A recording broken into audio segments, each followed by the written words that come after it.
High, this is Sushmita Saha. Welcome to my daily blog. আমি আবারও চলে এসেছি তোমাদের সাথে নতুন একটা ব্লগ শেয়ার করতে। অনেক দিন পর ওর বন্ধু আর ওই বন্ধুর বউ ওদের সাথে একটু ঘুরতে বেরিয়েছিলাম।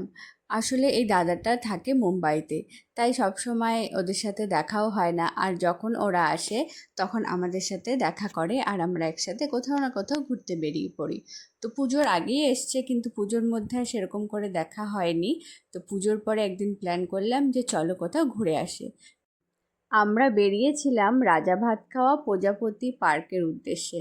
কিন্তু কি করা যাবে, এমনিতেও আমরা বেরোতে লেট করেছি, তার মধ্যে আমার বরের একটা কাজ চলে এলো। ওর নতুন গাড়ির নাম্বার প্লেট চলে এসেছে, শোরুম থেকে ফোন করেছিল।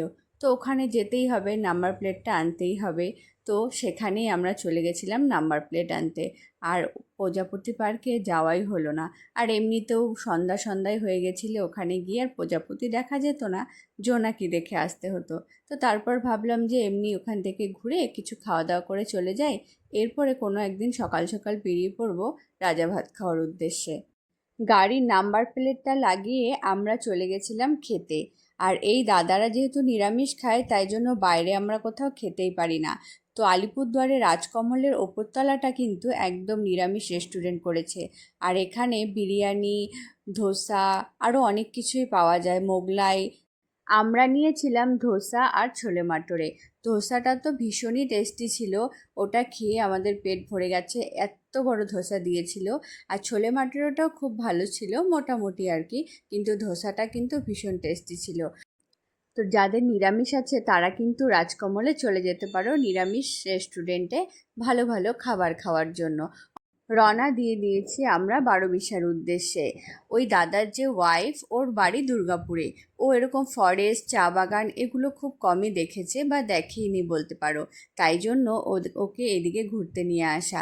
দিনের বেলা হলে আরও ভালো করে দেখতে পারতো ফরেস্ট চারিপাশে, কত সুন্দর ঘন জঙ্গল, চা বাগান, এগুলো দেখার জন্য ও পাগল হয়ে যায়। আর আমরা তো সবসময় এগুলো দেখেই বড় হয়েছে।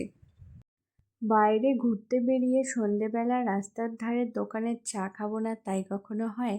তাই আমরা বাড়ি ফিরতে ফিরতে হাই রোডের ধারে একটা দোকান দেখে সেখানে চা খাওয়ার জন্য নেমে পড়লাম।